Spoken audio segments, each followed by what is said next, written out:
संचालन प्रोफेसर नीरज शुक्ला जी करते थे, किसी कतिपय कारणों की वजह से ज्वाइन कर पाए हैं। तो मैं डॉक्टर मृगेंद्र दुबे इस कार्यक्रम का संचालन करने जा रहा हूँ। मैं डॉक्टर मृगेंद्र दुबे पूरे राष्ट्रीय आविष्कार अभियान एक भारत श्रेष्ठ भारत आईआईटी इंदौर की टीम की ओर से आप सभी का विज्ञान की चर्चा कार्यक्रम में स्वागत करता हूँ। जैसा कि आप सब जानते हैं, हम लोग विज्ञान पर चर्चा कार्यक्रम के 30वें पड़ाव पर पहुंच चुके हैं। आज फिर एक रोचक विषय दहन और ज्वाला पर चर्चा करेंगे। आज के वक्ता प्रोफेसर अंकुर मिगलानी जी हम लोग के साथ उपस्थित हैं। आप प्रोफेसर अंकुर मिगलानी जी का परिचय मैं बाद में कराऊंगा। पहले मैं रिक्वेस्ट करता हूं डॉक्टर आरपी त्रिपाठी से कुछ शब्द कहें। साथियों नमस्कार, मैं डॉक्टर आरपी त्रिपाठी राज शिक्षा केंद्र भोपाल की ओर से आप सभी का स्वागत कर रहा हूं। मैं स्वागत कर रहा हूं आईआईटी इंदौर की टीम का, जो नियमित रूप से हमारे लिए बेहतर कार्यक्रम लेके आते हैं। इसका नेतृत्व कर रहे हैं doctor Mrigendra Dubey sir, nodal अधिकारी doctor Neeraj Shukla sir, Ashish Kumar sir और आज के वक्ता डॉक्टर अंकुर मिगलानी जी का। साथ में मैं स्वागत कर रहा हूं अपनी डाइट की फैकल्टी का, जो हमारे इस कार्यक्रम में जुड़ रहे हैं और इसका प्रचार प्रसार कर रहे हैं। APC academic, BRC, BAC, CAC शिक्षक साथियों तथा विद्यार्थियों का, जो उत्सुकता पूर्वक हमारे इस कार्यक्रम में सहभागिता करते हैं और हम लोगों को उत्साहवर्धन करते हैं। साथ में बहुत अच्छे कमेंट्स देते हैं, जिसके कारण हम बेहतर से बेहतर ये प्रोग्राम लेके आ रहे हैं। साथियों, आपसे अनुरोध है कि इस कार्यक्रम को अधिक से अधिक संख्या में लोगों को के पास पहुंचाएं, प्रचार प्रसार करें। यदि कतिपय कारण से कोई भी विद्यार्थी, शिक्षक इस लिंक को अभी लाइव नहीं देख पाते, तो उनसे अनुरोध है कि बाद में भी आईआईटी इंदौर के यूट्यूब चैनल पर जाकर के आप इस कार्यक्रम को देख सकते हैं। इसको देखें, अधिक से अधिक संख्या में लोगों को जोड़ें, बताएं कि यह कार्यक्रम आपके लिए है, आपकी बेहतरी के लिए है। मैं आज के वक्ता डॉक्टर अंकुर मिगलानी जी का पुनः एक बार स्वागत करता हूं और अनुरोध करता हूं कि बेहतर तरीके से आज हमारे विद्यार्थियों के स्तर देखते हुए कि 6 to 8 के विद्यार्थी हैं और शिक्षक हैं, उनके अनुरूप ज्ञान वर्धन करने का कष्ट करें। प्लीज आईआईटी की टीम। दुबे सर। सर आप म्यूट हैं।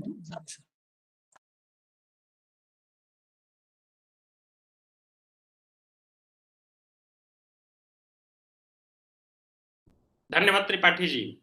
जी सर। डॉक्टर अंकुर मिगलानी जी का मैं स्वागत करता हूं इस कार्यक्रम में।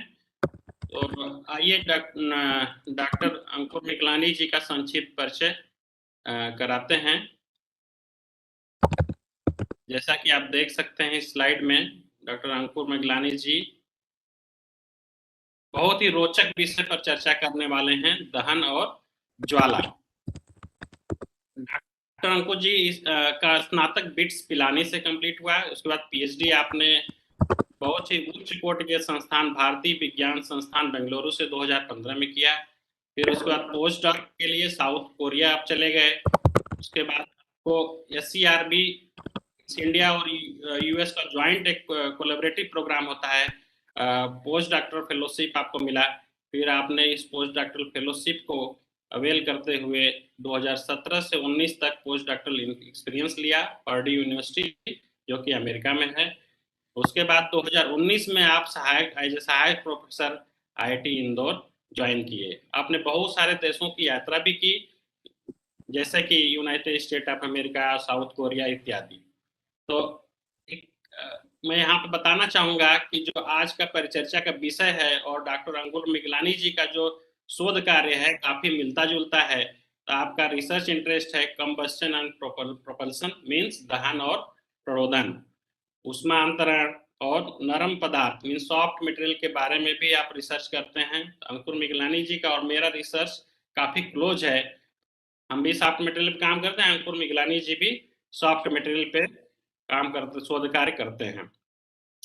हाल ही में 8 सदस्यों कोर कमेटी टीम का हिस्सा रहे, जिसमें CPS system simulation, modelling, visual designer means computational work, जो कंप्यूटर आधारित कार्य होता है, इस पे आपने प्रपोजल किया। उस टीम में आप नेतृत्व किए। सो डीएसटी भारत सरकार द्वारा आईआईटी इंदौर में एक नया सेंटर स्थापित करने के लिए लगभग 100 करोड़ रुपए का अनुदान दिया गया। ये इनका बहुत बड़ा अचीवमेंट है। उन्होंने आपने अंतर्राष्ट्रीय पत्र पत्रिकाओं में 40 से ज्यादा लेख प्रकाशित किए हैं। आपका एकेडमिक मीन्स एकेडमिया और इंडस्ट्री दोनों के साथ कोलेबोरेशन चल रहा है।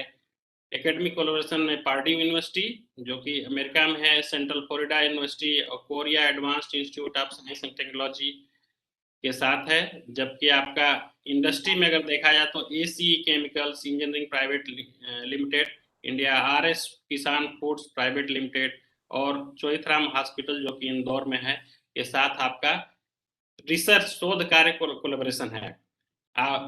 आपके पास 3 औद्योगिक परामर्श परियोजनाएं भी हैं, जैसे डीआरडीओ के साथ जो डिफेंस की लैब है उसके साथ भी आपका कुछ नैनो सूक्ष्म तरल पदार्थ दहन, ऊष्मा हस्तांतरण आदि पे कोलैबोरेटिव रिसर्च चल रहा है।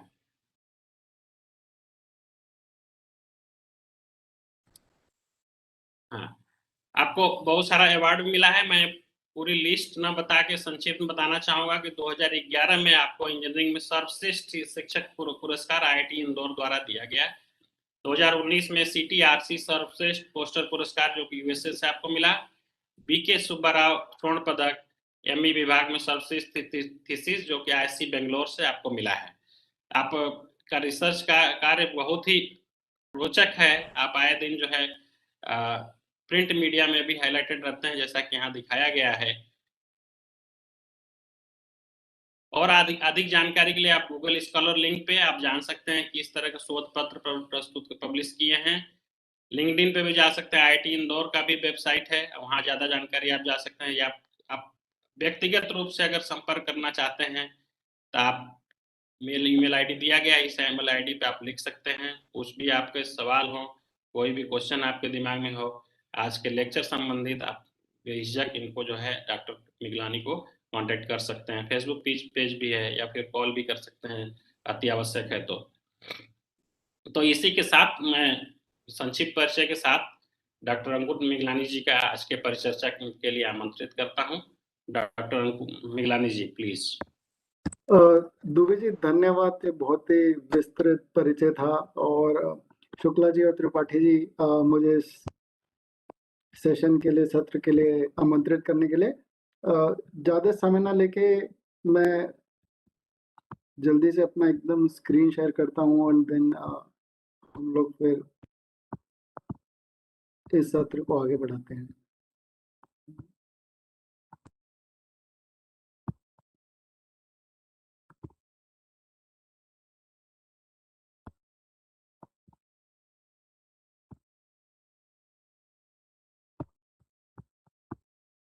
दुबे जी जस्ट एक बार चेक करने के लिए, क्या आप स्क्रीन देख सकते हैं? हाँ बिल्कुल ठीक है। ओके, सबको मेरा नमस्कार। आप सबको एक भरा वेलकम आप इस चर्चा के लिए आए। तो आज की चर्चा का विषय है दहन और ज्वाला। तो आप लोग हमेशा अक्सर देखेंगे कि इन दो शब्दों का इस्तेमाल इकट्ठे किया जाता है, पर कोई तो बात होगी कि ये दोनों शब्द अलग अलग ही बोले जाते हैं। तो आप अपनी स्क्रीन पर देख रहे हैं, अगर किसी ने भी दिनचर्या में सुबह से हम लोग उठते हैं, मंदिर में पूजा करते हैं, तो दिन का शायद कईयों में से एक पहला काम रहता है कि हम ये माचिस की तीली जलाते हैं। और हम सबने ही ये माचिस का बॉक्स देखा है और इसमें कुछ माचिस की तीलियां रहती हैं जो कि है ये। और अब मैं इसे जलाऊंगा एंड हम लोग देखने की कोशिश करेंगे कि इसमें क्या क्या चीजें पाई जाती हैं। और ये सबसे आसान उदाहरण है कि दहन और ज्वाला को समझ कैसे किया जा सकता है। तो आप ये देख सकते हैं कि जैसे ही इस माचिस की तीली को जलाया गया, कुछ एक चीजें हुई। एक तो हमें जलने की आवाज आती है, फिर हम लोगों को प्रकाश दिखाई देता है, और इसके अलावा इसमें कुछ एक पदार्थ जुड़े हुए हैं, जैसे कि ये लकड़ी, और इस लकड़ी के ऊपर एक किसी गाढ़े रंग की परत है जो कि आप अपनी स्क्रीन पे देख सकते हैं। तो इसका महत्व दिन के सबसे पहले कार्य से ही शुरू होता है। उसके बाद जब हम खाना खाने जाते हैं, तो खाना पकाने के लिए हम लोग लौह का जलाते हैं और स्टोव्स पे आप एक नीले रंग का ज्वाला देखते हैं। तो हमारे दिनचर्या में ये चीज़ हम रोज़ देखते हैं और इसका एहसास जाने ना जाने में हम लोगों को है। तो अगर 6 to 8 स्टैंडर्ड बच्चों के लिए देखें, जिनके लिए प्रोग्राम बिल्कुल कराया गया है, तो ये कक्षा 8 और अध्याय 6 का नाम ही है दहन और ज्वाला।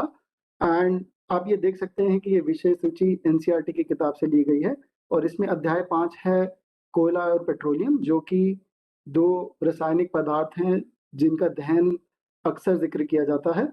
और फिर उसके बाद हम विस्तृत में अध्याय 6 में देखते हैं कि दहन और ज्वाला अलग से ही एक अध्याय है। इसको अब हम थोड़ा और गहराई में समझते हैं कि दहन और ज्वाला होता क्या है? क्या इनको हमेशा इकट्ठे ही बोलना चाहिए या ये एक अलग-अलग शब्द हैं जिनका एक-दूसरे से कोई तालमेल नहीं है? तो जब मैं सोच रहा था कि कहाँ से चीज़ें शुरू की जाएँ, माचिस की तीली तो हम सभी ने जलाई है, बट क्या हमने माचिस की तीली को ध्यान से जलते हुए देखा है? आइए हम पहले इस वीडियो को देखते हैं और फिर उसमें समझते हैं कि उसमें हो क्या-क्या रहा है। ना जानते हुए गहराई में कि दहन और ज्वाला क्या है, जस्ट हम इसे एक बारी इन तीलियों को देखते हैं और समझने की कोशिश करते हैं कि हमें क्या-क्या दिखाई देता है पहले। आइए देखिए, ये जो बीच में आप देख रहे हैं नीले रंग का, ये है माचिस की तीली का परत है।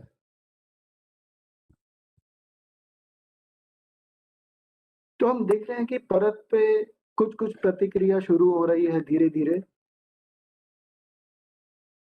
जो वायु है, उससे कुछ चीज़ें इस परत पे आ रही हैं। धीरे-धीरे आप देखेंगे कि ये प्रतिक्रिया जो है, वो बहुत ही तीव्र होती जा रही है, तेज़ होती जा रही है और ये परत जो है, धीरे-धीरे, धीरे-धीरे खत्म होती जा रही है। इसका रंग भी बदल रहा है।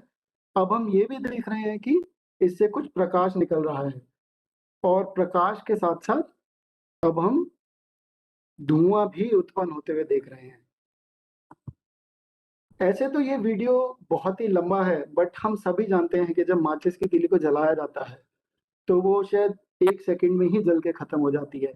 तो इससे हम लोग क्या समझते हैं? इससे ये समझते हैं कि दहन दिनचर्या में काफ़ी ही तीव्र तीव्र टाइप का एक प्रोसेस है। तो इसमें आप और भी कुछ चीज़ें देख रहे हैं। ऐसा लग रहा है कि इसमें बहुत सारे बुलबुले फूट रहे हैं। सो ये जो बुलबुले होते हैं, इनके कारण ही हमें माचिस में आवाज़ आती है। तो पूरे के पूरे में अगर बोला जाए तो जो दहन और ज्वाला हैं, ये इकट्ठे ही ज़्यादा करके दिखाई देते हैं और दहन में बहुत ही सारी प्रतिक्रियाएँ होती हैं। धीरे-धीरे जैसे हम इस स्तर में आगे बढ़ेंगे, हम लोग देखते जाएँगे और एक-एक, एक-एक चीज़ को समझेंगे कि वो क्यों हो रहा है और क्या हो रहा है। ये जो धुआँ है, ये कहाँ से आता है? ये ज्वाला कहाँ से उत्पन्न होती है? और क्या दहन होने के लिए कुछ एक चीज़ें ही चाहिए या बहुत सारी चीज़ें चाहिए? आइए इसको आगे देखते हैं। तो हम अपनी दिनचर्या में क्या-क्या चीज़ें देखते हैं जो कि ईंधन है और जो कि दहन दिखाता है? गोबर, ये चूल्हे में जलाया जाता है। लकड़ी, जब सर्दियों का मौसम होता है तब आप देखते हैं कि चौकीदार लोग जो हैं गर्मी लेने के लिए लकड़ी जलाते हैं। और फिर कोयला है, तो आपके जो घर के पास का धोबी है, जो आपके कपड़े इस्त्री करता है, उसमें वो बहुत सारा कोयला जलाता है। तो इन तीनों ये जो तीनों प्रकार के ईंधन हैं, इनमें समानता क्या है? इनमें समानता ये है कि ये सारे ठोस टाइप के ठोस यानी कि सॉलिड टाइप के ईंधन हैं। हम कुछ और ईंधन देखते हैं जो अपनी दिनचर्या की ज़िंदगी में देखते हैं। हम कार में, गाड़ियों में और उद्योग में पेट्रोल और डीज़ल का खूब इस्तेमाल करते हैं। गाँव में मिट्टी का तेल यूज़ किया जाता है लालटेन में। तो ये जो दोनों हैं, ये तरल टाइप के ईंधन हैं। और आखिर में हम लोगों को मालूम है संपीड़ित प्राकृतिक गैस यानी कि सीएनजी, कंप्रेस्ड नेचुरल गैस और तरल पेट्रोलियम गैस यानी कि लिक्विफाइड पेट्रोलियम गैस। सो हम एलपीजी गैस के सिलेंडर घर में यूज़ करते हैं और सीएनजी के सिलेंडर्स हम लोग ऑटोमोबाइल और कारों में यूज करते हैं।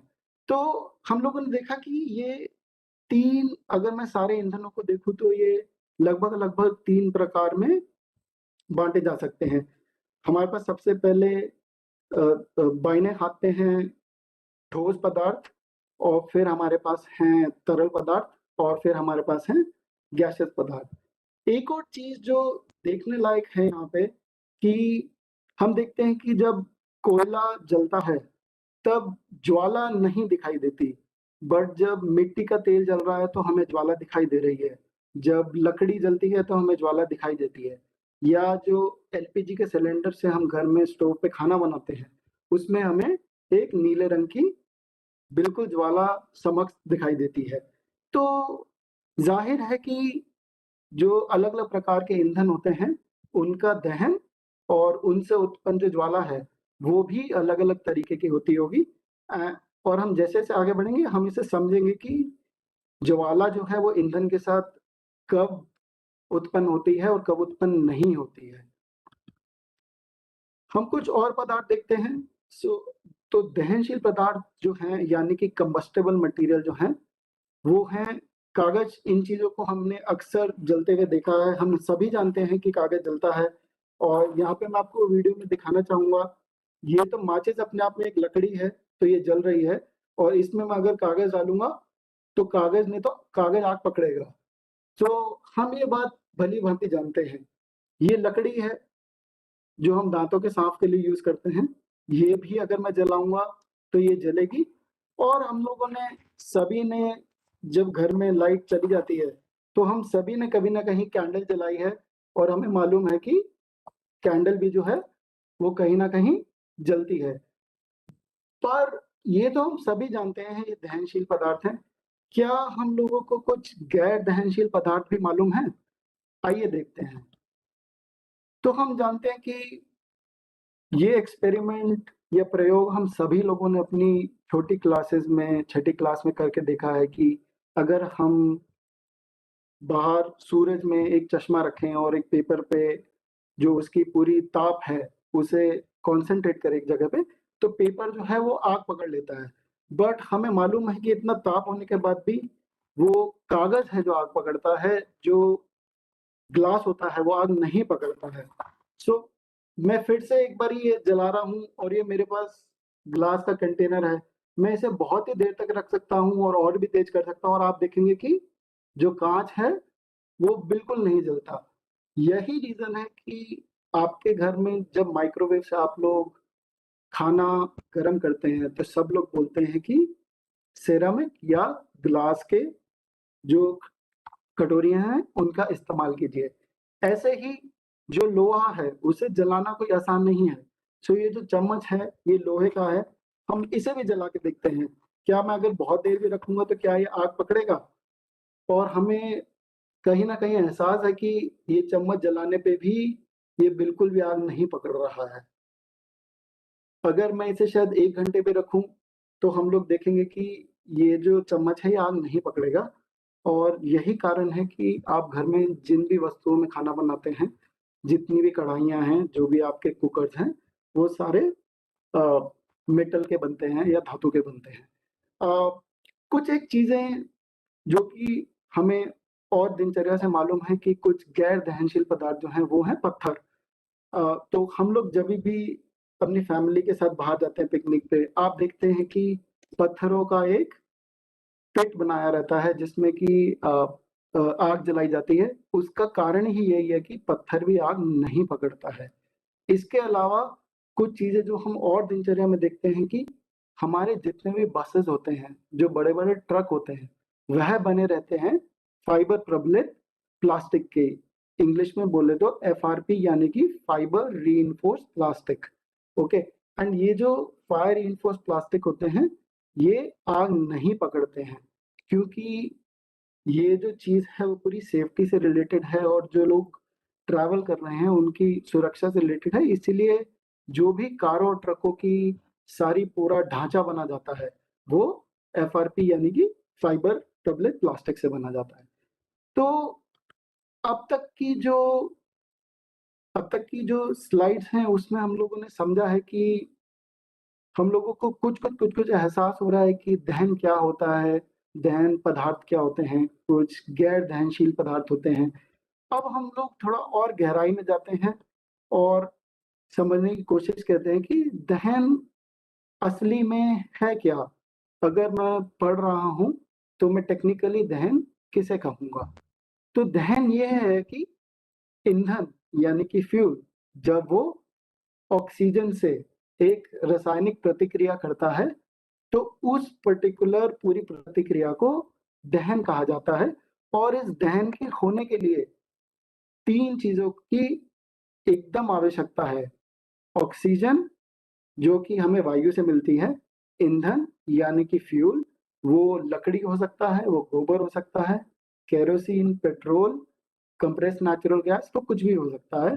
और जो तीसरी चीज़ है जो इस त्रिकोण को पूरा करती है वो है गर्मी यानी कि ताप।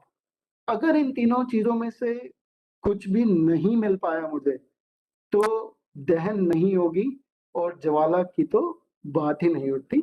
इस चीज़ को समझने के लिए हम एक प्रयोग करते हैं। अब मैं एक वीडियो आपको दिखाऊँगा। पहले हम वो वीडियो देखेंगे और फिर समझेंगे कि इसमें अगर हम लोग ऑक्सीजन निकाल दें इस त्रिकोण से, तो क्या दहन होगा या वो नहीं होगा? आइए देखते हैं।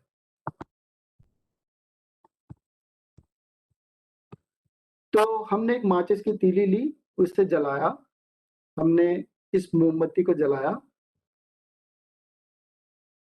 और हमने इस मोमबत्ती को उठा के एक ग्लास में डाला। उस ग्लास को हमने एक कवर से कवर कर दिया और हम लोग देख रहे हैं कि क्या हो रहा है।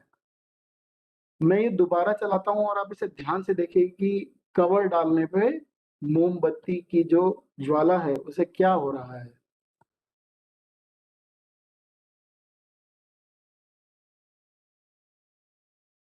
तो आप देख सकते हैं कि पहले तो ज्वाला बहुत बड़ी और स्थिर थी, बट धीरे-धीरे जैसे ही हम लोगों ने ढक्कन ग्लास के ऊपर डाला, तो जो पूरा का पूरा ज्वाला थी, वो धीरे-धीरे, धीरे-धीरे छोटी होती गई और अंततः में बुझ गई।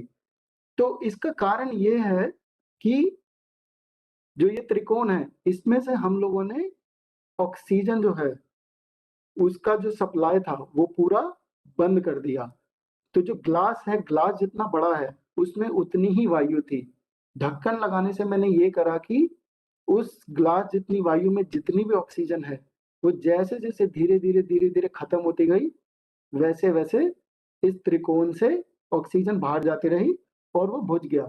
तो ये बात तो हम बोल रहे हैं और मैं ये कारण बता रहा हूँ, बट हम लोगों को सच में कैसे पता है कि उस ग्लास में ऑक्सीजन सच में खत्म हो गई है?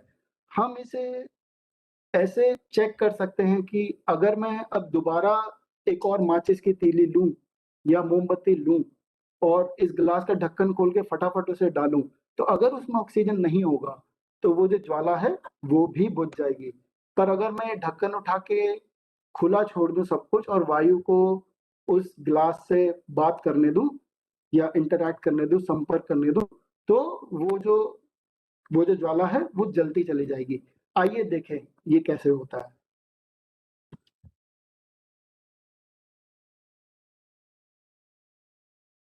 तो आप देख सकते हैं कि जैसे ही हम लोग जलती हुई माचिस की तीली लाए, क्योंकि ग्लास में ऑक्सीजन पूरा खत्म हो गया था, इसलिए वो माचिस की तीली बुझ गई। अब हम लोगों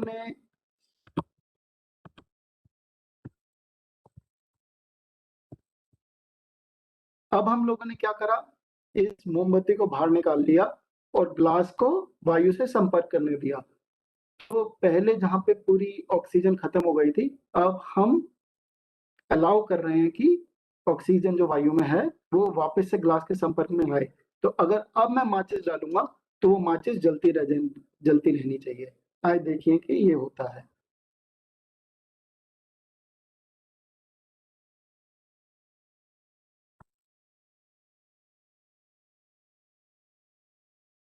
तो आप देख सकते हैं कि दहन चलता रहा और ज्वाला जो है वो नहीं बुझी क्योंकि यहाँ पे ऑक्सीजन था।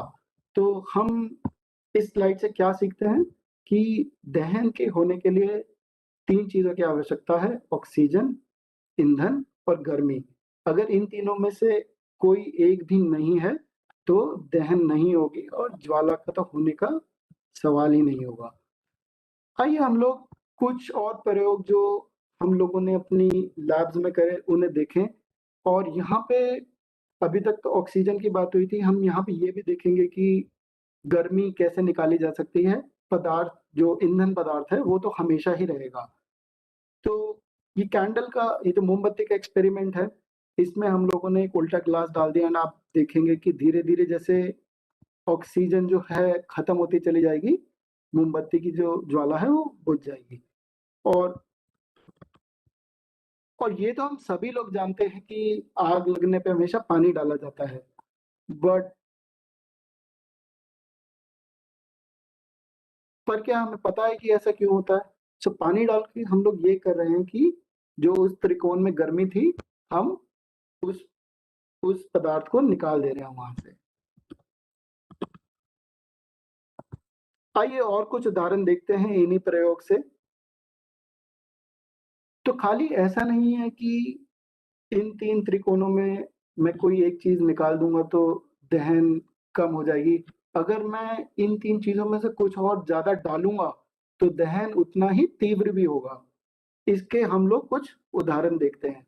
आप हमेशा अपने एहसास से जानते होंगे कि जब हम लकड़ियों में आग लगाते हैं तब जो लोग, जब हम अपने घरों पे भुट्टा बनाते हैं कोयले पे, तब हमेशा उसे हम एक पंखे से हिलाते रहते हैं। वहां पे हम लोग ये चाह रहे हैं कि जो वायु से ज्यादा ऑक्सीजन है वो उस कोयले के पास आए, उसके संपर्क में आए, और जो दहन है वो और भी तीव्र गति से हो। आइए इसके कुछ एक उदाहरण देखें वीडियो से। तो अब देखते हैं जो बड़ी बड़ी बिल्डिंगों में जो आग होती है वो बहुत ही भयानक और बहुत ही तेज होती हैं। उसका कारण ही यही है कि वायु में समस्त जितनी ऑक्सीजन है वो बिल्कुल प्रयोग में है, और वो हमेशा ही पदार्थ के साथ संपर्क में है, और वो चलता रहेगा जब तक कि हम कोई और चीज ना डालें जिससे कि वो जो त्रिकोण है उसे हम तोड़ें। या तो हमें ऑक्सीजन हटानी है या तो हम लोग को गर्मी हटानी है, नहीं तो जो दहन है वो तीव्र गति से होता ही चला जाएगा। यहाँ पे आप देख सकते हैं कि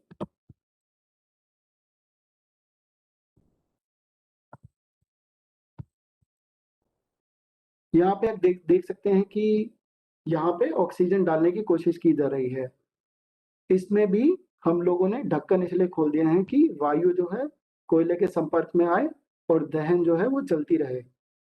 जो हमारी पुरानी भाप ट्रेनें होती थी उनमें हम बहुत सारा कोयला डालते थे, शिपों में हम बहुत सारा कोयला डालते हैं, और इन ढक्कनों को खोल के इनमें हम लोग चाहते हैं कि वायु और ज्यादा ईंधन के संपर्क में आए और कंबशन और तेज हो, यानी कि दहन और तेज हो।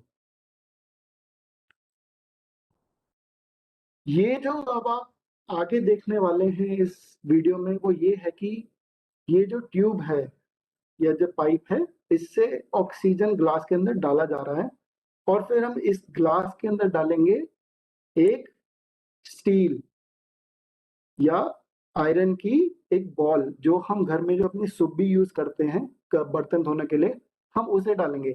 अभी हमने देखा कि चम्मच को जलाना, चम्मच क्योंकि धातु का बना होता है, उसे जलाना बहुत ही मुश्किल काम है। बट अगर हम बहुत सारा ऑक्सीजन डालें और वो जो त्रिकोण है उसमें ऑक्सीजन की भरमार कर दें, तो क्या इस प्रकार का जो धातु है वो भी जलेगा क्या? आइए देखें। तो हम ये ट्यूब से बहुत सारा ऑक्सीजन डाल रहे हैं ग्लास के अंदर, फिर हमने उसे बंद कर दिया, और हमने ये जो स्टील की सुब्बी थी इसे गर्म करा, और इस गर्म सुब्बी को हम इस ग्लास में डाल देते हैं। आप देखिए कि ये बहुत ही तीव्र गति से एकदम जल जाता है।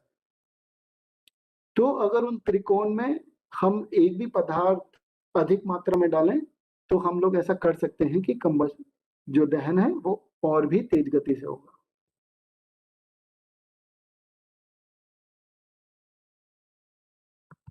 अब ये जो अगला प्रयोग आप अपने वीडियो में देख रहे हैं वो आप लोगों को ये समझाने के लिए है कि पेट्रोल, डीजल केरोसिन, ये जो ईंधन है जो हम अपने दिनचर्या के लाइफ में अक्सर सुनते आते हैं, ये ईंधन सच में कितना तेज जलते हैं? क्या ये बहुत धीरे चलते हैं या ये बहुत तेज जलते हैं?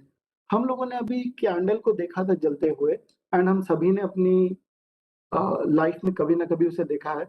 तो जो मोमबत्ती होती है, उसका जो उसकी जो ज्वाला होती है, आप देखेंगे कि वो बहुत ही स्थिर है और वो बहुत देर तक जलती है और वो बहुत ही आराम से जलती रहती है। बट क्या पेट्रोल और केरोसिन जो हम या डीजल जो हम अपनी कारों और जो स्कूटरों में डालते हैं, जो कि इतना तेज चलते हैं, क्या वो भी उतना धीरे चलते हैं या वो बहुत तेज जलते हैं? तो ये जो प्रयोग आप देख रहे हैं, इसमें ये जो आदमी खड़े हैं, इन्होंने पेट्रोल जो है पहले रुई में डालेंगे और फिर ये जो रुई है, ये जो स्लाइड है इसके ऊपर रख देंगे और फिर हम जो आग का जो सोर्स है उसे एकदम नीचे रखेंगे और हम देखेंगे कि जो पेट्रोल में डूबी हुई रुई है, वो वहां से भी आग पकड़ लेती है और उससे हम ये समझेंगे कि पेट्रोल जो कि तरल ईंधन होता है, वो बहुत ही तेज गति से जलता है।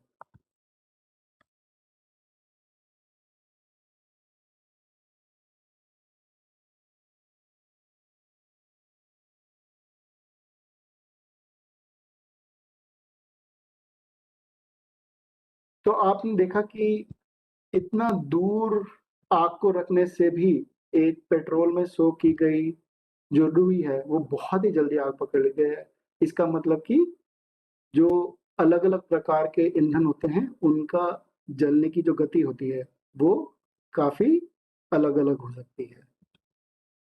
आइए कुछ और हम लोग प्रयोग करते हैं और यहाँ पे समझते हैं कि हम जो अपने घर में हर दिन चीज़ें देखते हैं, वो होता है कि नहीं। तो हम लोग जानते हैं कि जो एलपीजी का सिलेंडर है, वो हर दिन घर में पड़ा रहता है, बट वो आग तो नहीं पकड़ता।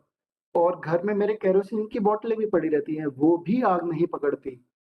या तो मैं पेट्रोल पंप पे जाता हूँ जिसमें कि बहुत ही सारा पेट्रोल होता है, या मेरी गाड़ियाँ हैं जिनमें टैंक्स में बहुत सारा पेट्रोल है, डीज़ल है, वो तो आग नहीं पकड़ते हैं।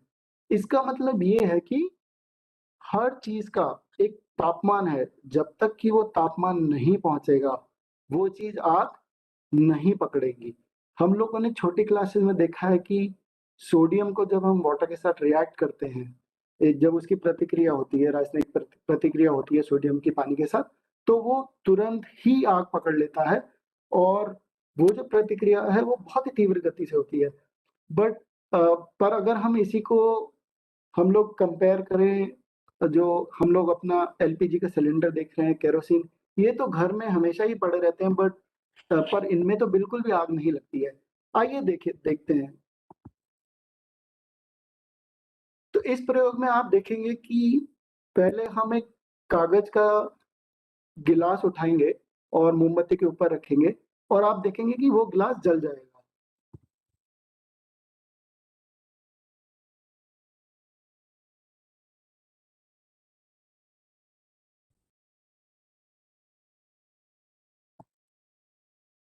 तो ये एहसास तो हम सभी को है कि अगर मैं कोई कागज का गिलास लेके मोमबत्ती के ऊपर रखूंगा तो वो जलेगा। पर अगर मैं उसमें थोड़ा सा पानी डाल दूं, तो क्या वो गिलास वैसे ही जलेगा कागज का?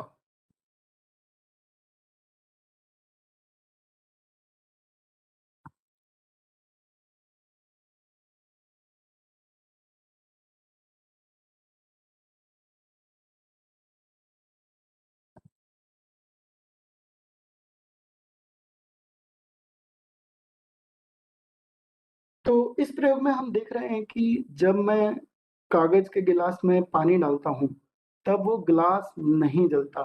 उसका कारण ये है कि अब जो पानी है, वो जो सारी ऊष्मा है या तपन है, वो पानी जो है वो सारा तपन सोख लेता है। उसके कारण जो हमारा ग्लास है, उसका जलत्व तापमान नहीं पहुंच पाता। जलत तापमान यानी कि इग्निशन टेम्परेचर नहीं हो पाता और वो जलता नहीं है, यानी कि उसका इग्निशन नहीं होता। तो हम इस स्लाइड से ये सीख रहे हैं कि हर एक पदार्थ, चाहे वो ईंधन है या वो ईंधन नहीं है, उसका एक जलद तापमान होता है। जब तक कि वो जलद तापमान नहीं पहुंचता तब तक कि वो चीज नहीं जलने वाली। तो अभी तक हम बात कर रहे हैं, हम लोगों ने दहन समझने की कोशिश करी है, बट कहीं ना कहीं अखबारों में पढ़ के या टीवी पे देख के हम सभी लोग जानते हैं कि जब आग लगती है तो उससे काफी सारा नुकसान होता है। और हम लोग को पता होना चाहिए कि इस चीज को हम नियंत्रित कैसे कर सकते हैं। जब भी आप टीवी पे खबर सुनते हैं कि किसी घर में या किसी उद्योग में, किसी इंडस्ट्री में बहुत ही भीषण आग लगी है, तो हम हमेशा सुनते हैं कि फायर ब्रिगेड को कॉल किया गया। बट फायर ब्रिगेड करती क्या है?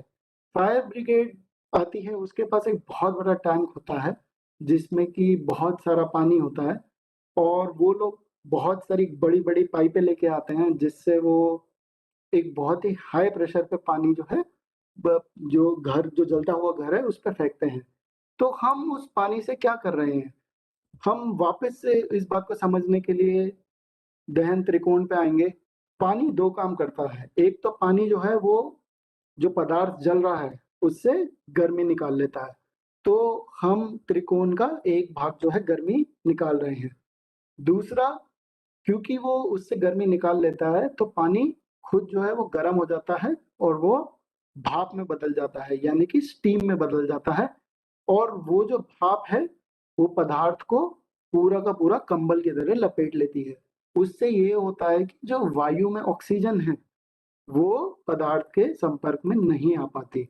तो हम लोग जब भी दहन को नियंत्रण करना चाहते हैं तो हम इस त्रिकोण पे वापस जाते हैं, और जब जो फायर ब्रिगेड है वो गर्मी और ऑक्सीजन पानी फेंक के दोनों ही इस त्रिकोण से निकाल लेती है, जिसके कारण जो दहन है और जो ज्वाला है वो बुझ जाते हैं। इसके अलावा हम इस स्लाइड में ये भी देख रहे हैं, और हम लोगों ने ये बहुत सारी बिल्डिंगों में भी देखा है कि फायर एक्सटिंग्विशर्स होते हैं। सो ये फायर एक्सटिंग्विशर्स तो सभी ने देखे हैं और हमें मालूम है कि ये आग बुझाने के लिए होते हैं। बट आप देख रहे हैं कि इसमें बहुत सारे प्रकार लिखे हैं, ए, बी, सी, डी और के। तो जाहिर है कि इनका जो उपयोग होगा वो भी अलग अलग प्रकार की दहन के लिए होगा। तो जो जो ए प्रकार के होते हैं वो सिर्फ कार्बोनेशियस टाइप के फायर के लिए होते हैं, यानी कि लकड़ी, कोयला, इस टाइप की चीजें आप दिनचर्या में देखते हो, कपड़े। तो जब घरों में आग लगती है तो हम टाइप ए यानी प्रकार ए के फायर एक्सटिंग्विशर यूज करते हैं। फिर हम आते हैं टाइप बी पे, ये है फोम एक्सटिंग्विशर। हम लोग को मालूम है कि अगर आग जो है पेट्रोल में लगेगी तो मैं पानी नहीं डालता हूँ उस पे। मैं उस पे पानी इसलिए नहीं डालता हूँ क्योंकि पेट्रोल जो होता है उसकी डेंसिटी पानी से कम होती है, वो पानी की सतह पे आ जाता है और पेट्रोल फिर भी जलता रहेगा। तो पानी का फायर एक्सटिंग्विशर वहां किसी काम का नहीं होगा। इसलिए जब पेट्रोल या तरल पदार्थों की दहन होती है तब हम टाइप बी के एक्सटिंग्विशर यूज करते हैं। हमें ये भी मालूम है कि अगर आग जो है वो घर में किसी इलेक्ट्रिक सॉकेट के कारण लगी है, या बाहर जो इलेक्ट्रिसिटी का खंभा है उसमें आग लग गई है, उस पे भी मैं पानी नहीं डाल सकता, क्योंकि जो पानी डाल रहा है उसे करंट लग सकता है, क्योंकि पानी जो है वो इलेक्ट्रिसिटी कंडक्ट करता है। तो उसके लिए जो इलेक्ट्रिसिटी से जुड़ी आग होती है उसमें हम टाइप प्रकार सी के फायर एक्सटिंग्विशर यूज करते हैं। ऐसे ही अगर मेटल जो है या धातु में आग लग जाए तो वो आग बहुत ही भयंकर होती है। अगर आप कभी गूगल करेंगे तो आप पाएंगे कि मैग्नीशियम के जो उद्योग होते हैं उनमें जब आग लगती है तो वो इतनी भयंकर होती है कि उसे काबू में लाना ना के बराबर है। तो उस उन उन टाइप की जो उन प्रकार की जो दहन होते हैं उसमें टाइप डी या टाइप के फायर एक्सटिंग्विशर यूज किए जाते हैं। और आप देख सकते हो कि जैसे जैसे हम प्रकार ए से प्रकार के की तरफ जाते हैं, जो दहन की तीव्रता है वो और भी ज्यादा होती जा रही है। तो अगर लकड़ी सबसे धीरे जलती है या कपड़े सबसे धीरे जलते हैं, तो आप देखोगे कि ए से टाइप के की तरफ जाते-जाते हम लोग धातु की दहन की बात कर रहे हैं, जो कि बहुत ही तेज चलती है। इसका उदाहरण बहुत मुश्किल नहीं है सोचना। आप लोग जो अपने दिवाली पे पटाखे जलाते हैं, उनमें बहुत सारे केमिकल्स होते हैं और उस प्रकार की आग जो है आप खुद ही जानते हैं कि पटाखे कितने विस्फोटक तरीके से बचते हैं। तो अब आप सोच सकते हैं कि अगर मेरे पास पटाखों का मसाला जो है या पटाखों की फैक्ट्री में आग लग गई, तो उसको काबू में लाना बहुत ही मुश्किल काम है और उसके लिए टाइप ए, बी, सी नहीं, टाइप डी या के टाइप के फायर एक्सटिंग्विशर यूज़ किए जाते हैं। अब इसके अलावा मैं काफ़ी बार मैंने बहुत सारे शब्द यूज़ करे कि जो मोमबत्ती का ज्वाला होती है वो बहुत ही स्थिर दिखती है, पर अगर हम लोग मैग्नीशियम की उद्योगों में आग देखें तो वो विस्फोटक तरीके की होती है। तो हम लोग कुछ उदाहरण देखते हैं कि दहन होते किस-किस प्रकार के हैं। तो एक तो धीमी गति का दहन होता है, जो हम दिनचर्या की ज़िंदगी में देखते हैं। उसके कुछ उदाहरण हैं, एक ये मोमबत्ती और जो आपके गैस पे स्टोव जो है जिस पे आप लोग खाना बनाते हैं, वो भी बहुत ही उसकी जो ज्वाला होती है वो बहुत ही धीरे और धीमे जलती है। अब आप देखिए कुछ और उदाहरण, यह यह एक गैसियस मीथेन की बॉटल है और आप देखिए कि इसमें जो ज्वाला है वो काफ़ी तेज़ गति से बढ़ रही है। तो ये उदाहरण है तेज़ी से दहन का। अब अगर हम दहन को और भी तीव्र कर दें, तो वो कैसी दिखेगी? आइए देखिए। ये है तत्क्षण दहन यानी कि स्पॉन्टेनियस कंबशन। यह उदाहरण है आपके जो कार के जो इंजन होते हैं, उसमें किस प्रकार का दहन होता है या आपकी जो स्कूटर, ट्रक, ऑटोमोबाइल उसमें जो पेट्रोल जलता है, वो किस प्रकार का दहन करता है। वो उसे कहते हैं तत्क्षण दहन यानी कि स्पॉन्टेनियस कंबशन। अगर हम इसके भी और आगे बढ़े तो वो जो दहन है वो सिर्फ विस्फोटक हो सकती है और यह एक उदाहरण है विस्फोटक दहन का, जो कि हम बहुत सारी मूवीज में भी देखते हैं। तो ये जो अलग-अलग तरीके के हम लोगों ने विभिन्न प्रकार के दहन देखे, इनमें आखिरकार इनमें क्या समानता या क्या डिफरेंस है इनमें? ओके, तो आप लोग देख सकते हैं कि जो धीमी गति की दहन थी, उसमें जो ज्वाला है, वो बहुत ही स्थिर रहती है और उसमें ज़्यादा तोड़-मोड़ नहीं होता है।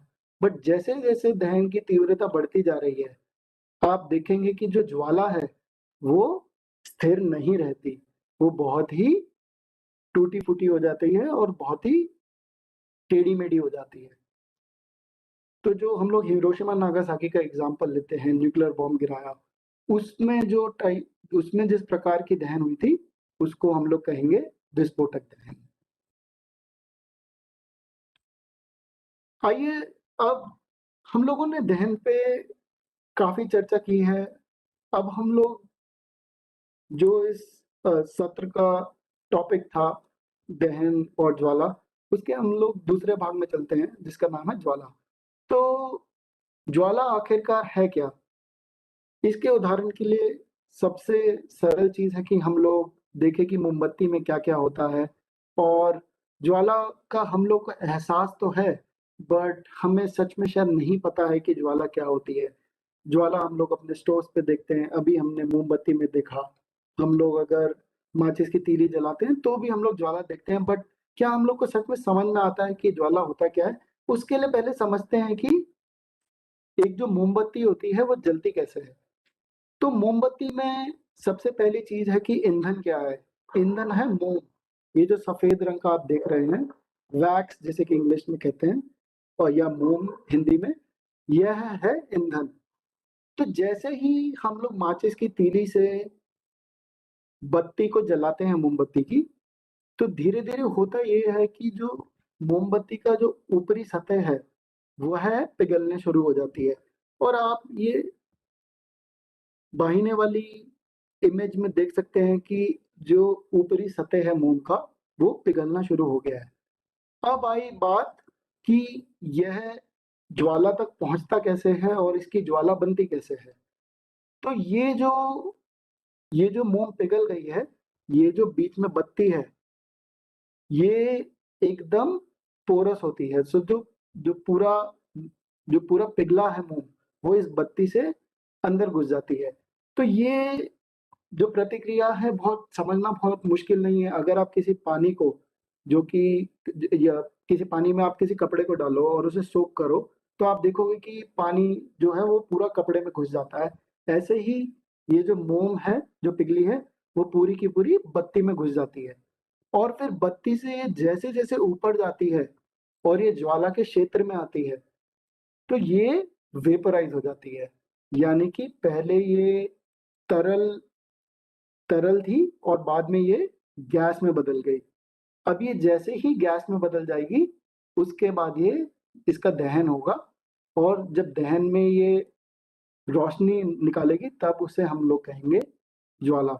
तो ज्वाला उन्हीं ईंधनों में देखी जाएगी जो कि एक्चुअली गैस में बदलते हैं या वेपराइज होते हैं।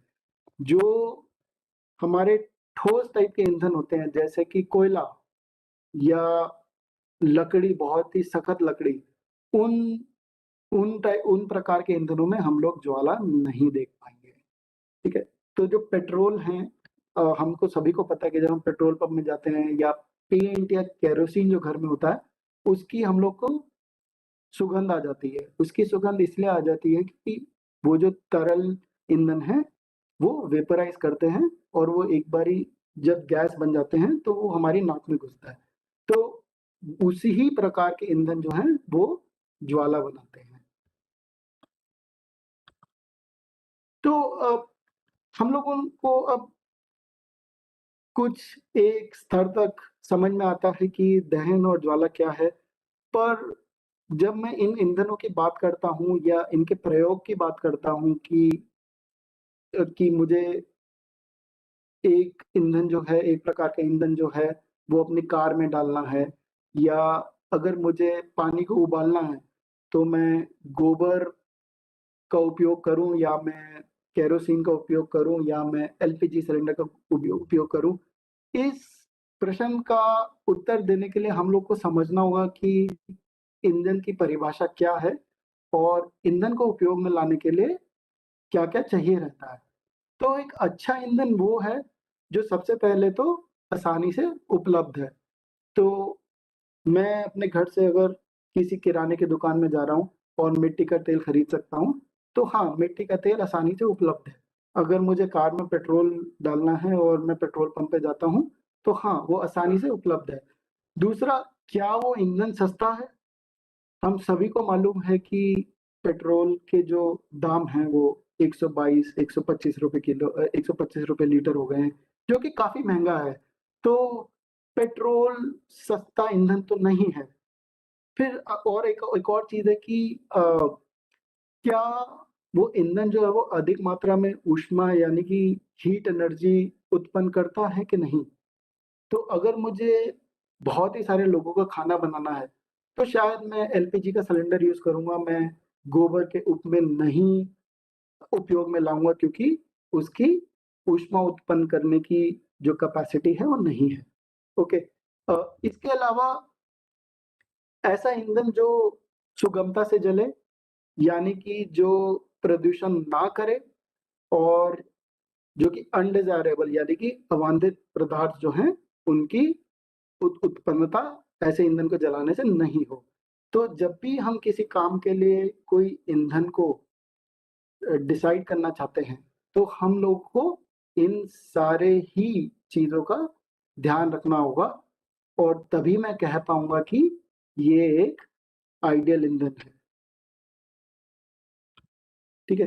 अब हम लोग अपनी प्रेज़ेंटेशन के अंतिम की तरफ चल रहे हैं, और कुछ चीज़ें और समझने की कोशिश करते हैं कि ईंधन की परिभाषा और क्या-क्या है। जैसे कि मैंने कहा कि ये जो सभी मापदंड हैं जिनका डिस्कशन हो रहा है, इन सबको ये जितने ईंधन जो हैं, जो जितने ज़्यादा मापदंड जो है अच्छे से निभा पाएगा, वही एक आदर्श ईंधन कहलाएगा। ठीक है, तो कुछ ईंधन जो है वो आदर्श रहेंगे और कुछ नहीं रहेंगे। तो घर में मुझे अगर खाना बनाना है तो शायद गोबर भी उपयोग में लाने के लिए बहुत है, बट अगर मैं सच में कार चलाना चाहता हूँ तो कार में तो मैं गोबर नहीं डाल सकता क्योंकि उसकी ऊष्मा शक्ति उतना नहीं है। ठीक है, तो आखिरकार में हम इस चीज पे आते हैं कि हमने दहन और ज्वाला इनकी काफी बात करी है और ईंधन के बारे में भी हम बोलते हैं, बट देन बट जैसे ही हम लोग इसका पर जैसे ही इसका हम लोग इन दोनों की सामान्यता देखेंगे तो हम लोगों को कुछ एक चीज तो चाहिए जिस पे हम बोलें कि ईंधन जो है, इंजन की दक्षता यानी कि फ्यूल की एफिशिएंसी कितनी है, जिससे कि मैं बता पाऊंगा कि मुझे अगर कोई काम करना है तो गोबर बेहतर है या जो है पेट्रोल बेहतर है। तो इसके लिए जो हम लोग यूज करते हैं उसको कहते हैं ईंधन दक्षता यानी कि फ्यूल एफिशिएंसी, जिसको कहा जाता है कि 1 किलोग्राम ईंधन को जलाने में मुझे कितनी किलो जूल एनर्जी मिलेगी, और यह जो सबसे अच्छा करेगा मैं उसी ही ईंधन का उपयोग करूंगा अगर मैं उसे सही पैसों में खरीद सकता हूँ। तो यहाँ पे आप लोग ये टेबल देख रहे हैं जिसमें हम लोगों ने कुछ कुछ ईंधन लिखे हैं और जिनका कंपैरिजन किया है। तो आप अगर लकड़ी को देखें तो उसका ऊष्मीय मान है 17,000 से 22,000 किलो जूल पर केजी, यानी कि अगर मैं 1 किलोग्राम लकड़ी को जलाता हूँ तो मुझे इतनी किलो जूल एनर्जी मिलेगी। और कोयला जो है उसकी कुछ ज्यादा है, और अगर आप पेट्रोल देखें तो उसकी सबसे ज्यादा है। इसका मतलब वो वह सारी प्रतिक्रियाएं जहां पे मुझे मुझे बहुत ही तीव्र दहन चाहिए और मुझे 1 किलोग्राम फ्यूल बनने के लिए बहुत सारा जो है मुझे किलो जूल चाहिए, उन सारी जो प्रतिक्रियाएं हैं उनमें मुझे ऐसा ही ईंधन यूज करना होगा जो कि जिसकी ऊष्मा शक्ति बहुत ज्यादा है, यानी कि कैलोरीफिक वैल्यू बहुत ज्यादा है। इसलिए जब हम लोग कार और ट्रक और जो ऑटोमोबाइल में जाते हैं तब हम पेट्रोल और केरोसिन का इस्तेमाल करते हैं, ना कि गोबर और कोयले का। आखिरी में एक संदेश पे खत्म करने के लिए, हम सभी को मालूम है कि हम जिस जिंदगी में अब रह रहे हैं वहाँ पे ग्लोबल वार्मिंग की बहुत बात हो रही है, एंड हम आए दिन अखबारों में और टीवी सीरियल्स में न्यूज़ में सुनते रहते हैं कि ग्लोबल वार्मिंग हो रही है और बहुत सारा कार्बन डाइऑक्साइड प्रोड्यूस हो रहा है। तो हम लोगों को फ्यूचर में यही देखना है कि हम लोग एक ऐसा ईंधन बना सकें जो कि ज़्यादा से ज़्यादा ऊष्मा शक्ति दे, पर वो कम से कम कार्बन डाइऑक्साइड या कार्बन जो है उसकी उत्पन्नता हो उससे। इसी के साथ मैं एक सामान्य नोट पे चीज़ें खत्म करना चाहता हूँ कि इन कठिन कोविड समय के बीच आप लोग अपने शौक ना खत्म करिए। इन्हीं स्तरों के थ्रू हम लोग मिलते रहें, और आप लोग को जिस भी चीज़ में मज़ा आता है उसे करते रहिए। ये कुछ चीज़ें हैं जो मैं अपने खाली समय में करता हूँ और अपने आप को व्यतीत रखने की कोशिश करता हूँ। इसी के साथ मैं धन्यवाद करता हूँ और स्पेशल थैंक्स करता हूँ दुबे जी का, त्रिपाठी जी का, शुक्ला जी का, आशीषा जी का, और इस पूरे ही प्रोग्राम से जो भी एसोसिएटेड हैं और इसकी सक्सेस की तरफ काम कर रहे हैं, और मुझे आमंत्रित करने के लिए इसके लिए बहुत बहुत धन्यवाद। धन्यवाद डॉक्टर अंकुर जी। तो आज के विज्ञान पर चर्चा कार्यक्रम को सफल बनाने के लिए प्रदेश के समस्त विद्यार्थी, उनके अभिभावक तथा शिक्षण गण को बहुत बहुत धन्यवाद। विशेष रूप से मैं धन्यवाद करना चाहूँगा हमारी IIT इंदौर की team, doctor Neeraj Shukla ji, doctor आशीषा जी, डॉक्टर कुशवाहा जी, प्रवीण कौशल जी, नीरज सोनी जी, सभी को धन्यवाद। एंड राज्य शिक्षा केंद्र से हमारे सहयोगी डॉक्टर राविंद्र त्रिपाठी जी को सतत सहयोग के लिए बहुत बहुत धन्यवाद। डॉक्टर अंकुर मेगलानी जी, जो आजकल बहुत हम लोग का व्यस्त समय चल रहा है, परीक्षाएं चल रही हैं IIT इंदौर में, हमारा रिक्वेस्ट सहर्ष स्वीकार किए, इसके लिए बहुत बहुत धन्यवाद। धन्यवाद। आपने बहुत ही प्रभावशाली तरीके से दहन और ज्वाला विषय को समझाया और उम्मीद करता हूँ, आशा करता हूँ कि आप सभी विद्यार्थी लाभान्वित हुए होंगे। इसी साथ सभी को धन्यवाद। धन्यवाद जय हिंद। धन्यवाद सर, धन्यवाद। जय हिंद सर। साथ में धन्यवाद सर, साथ में धन्यवाद हमारे डाइट की फैकल्टी का, BRC, BAC, APC academic, CSC शिक्षक साथियों का, जो लगातार हमारे इस कार्यक्रम के साथ जुड़े रहते हैं। मैं उन सभी का आभार व्यक्त करता हूं। साथ में आईआईटी की टीम का आभार व्यक्त करता हूं और आज के वक्ता डॉक्टर अंकुर मेगलानी जी का सादर आभार कि आप बेहतर तरीके से हमारे विद्यार्थियों को आज समझाया। धन्यवाद सर, धन्यवाद। Most welcome sir. जय हिंद। जय हिंद सर। जय हिंद। जय हिंद का सादर आभार और जय हिंद। जय हिंद। जय। Yeah, Praveen, please close.